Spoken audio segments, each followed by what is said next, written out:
Story of Les Miserables follows the life of Jean Valjean beginning from his release from prison to his death about 30 years later. Jean Valjean, a recently released convict, struggled to find acceptance in society and almost falls into the abyss of hatred for society. However, a Christian bishop shows him love and compassion, which motivate him to pursue a joyful and successful life. Hence, Jean Valjean becomes a successful businessman and a mayor of a town under a fabricated identity. During this time, Fantine and her daughter Cosette are introduced to the story.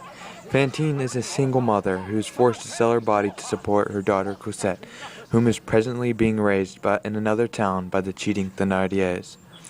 Jean Valjean discovers Fantine only after her life force inevitably begins to slowly inch away. As Fantine dies, he promises to care for her daughter Cosette. However, Jean Valjean's identity is unearthed by the dogged French police officer Javert, and Jean Valjean is once again incarcerated.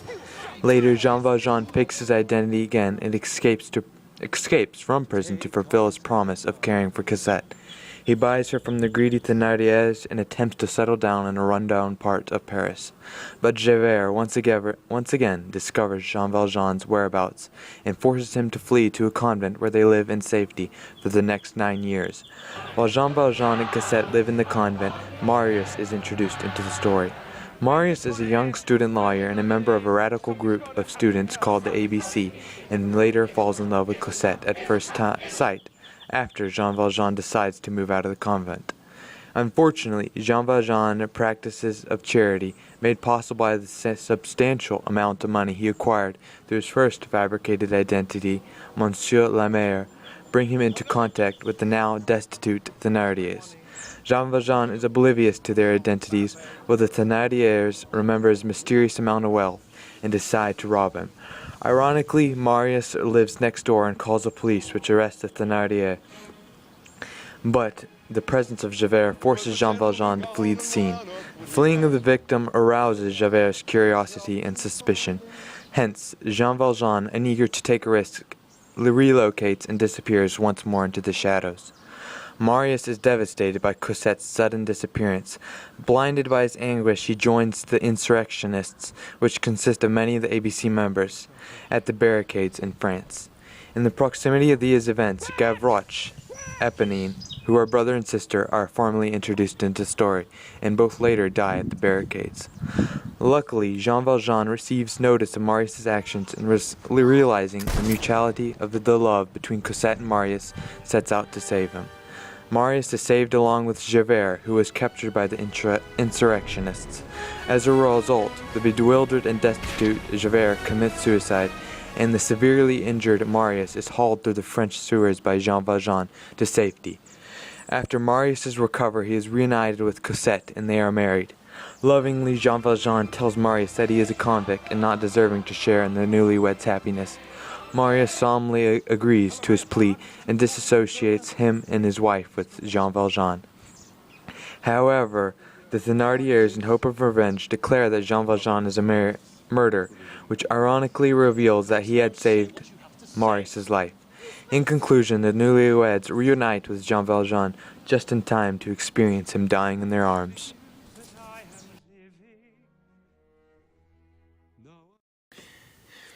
In addition, Victor Hugo implements irony to constantly entangle both the protagonist and antagonist in conflicts and dilemmas to further express their miserable lives and provide evidence of their inherent goodness. Irony is the incongruity between what might be expected and what actually occurs. For example, the Thénardiers, who are a lying and thieving family, just happen to rob Jean Valjean out of all the people in Paris, which reveals his true identity once again. In addition, a young man named Marius plans to stop the robbing Thénardiers, only to discover that Monsieur Thénardier is his father's savior, whom he holds in high esteem. Subsequently, the Thénardiers are arrested by Javert, but Marius' hesitation allows some of his accomplices to escape, which later results in Mr. Thénardier's escape from prison. In addition, Javert, the determined bloodhound police officer who worships the French law, is once again hot on Jean Valjean's heels. Another example of irony, which enhances the theme that society corrupts and that people are inherently good, is shown through two ironic situations involving Gavroche, a young homeless boy. Only a few days before the insurrection at the barricades, Gavroche, who is the son of Mr. Thénardier, out of the goodness of his heart, shelters two homeless, lost, and starving boys, which end up being his own two brothers. However, Gavroche does not experience this revelation, and the next day dies at the barricades. Secondly, Gavroche is requested as a result of his extroverted character and nimbleness to help a prisoner escape. He accepts, and at first sight of the escapee recognizes Mr. Thénardier's visage, his father's. Therefore he helps his father, which to him is nothing more than a favor for a stranger, and Mr. Thénardier does not even recognize or care about his own son. Moreover, the daughter of Mr. Thénardier, Éponine, and Marius are a victim of situational irony, which displays their innate goodness shining through despite her corruptive upbringing. Éponine, the daughter of Mr. Thénardier, who saved the life of Marius' father, saves the life of Marius by taking a bullet for him at the barricades. Finally, poetic justice is an artistic element Hugo uses to enable the reader to understand which characters and their quality he supports. The Thénardiers fallen captive to greed, hate, and jealousy, and in turn were continually pushed lower and lower society. They ruined the lives of their children and never experienced love, which Hugo described in the following as the foundation of all good. The reduction of the universe to a single being, the expansion of the single being, even to God. This is love. Hence, the Thénardiers suffered in hope of momentary gain, but instead of accomplishing their goal, they just continued to suffer until they found death. Also, Javert realizes the enormous fault in his sole experiment in living, which was to follow wholeheartedly the strict rigidness of the French law. Through Jean Valjean's incomprehensible acts of kindness, Javert's eyes are opened to the fact that the law is not always just or correct in its judgments. As a result, the obliteration of Javert's sole reason for living, to live, he solemnly lays his hat down, grips the rail of a bridge, and throws himself over. In contrast, Hugo portrays the bald, sickly, and toothless face of Fantine, who suffered at the hands of the corrupt French society for the sake of her daughter Cosette, as the face of an angel comforted by Jean Valjean at the moment of her death. Jean Valjean, who was constantly attacked by the corrupt French society, dies comfortably with Cosette and Marius holding his hands. His life is described in the following passage from Les Mis. He is asleep, though his mettle is sorely tried. He lived, when he lost his angel died. It happened calmly on its own, the way night comes when day is done. The passage explains that Jean Valjean prevailed through life's hardships for the sake of love which he had found in his angel Cosette. But now that he was old and Cosette had directed her love toward her new husband Marius, Jean Valjean calmly accepts death.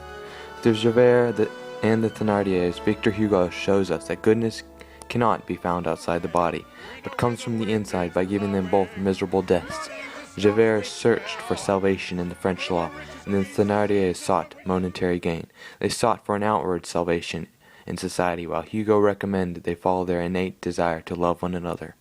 In contrast, he bequeaths both Fantine and Jean Valjean with peaceful deaths, since they lived for the sake of love that Hugo believed was the basis for everything.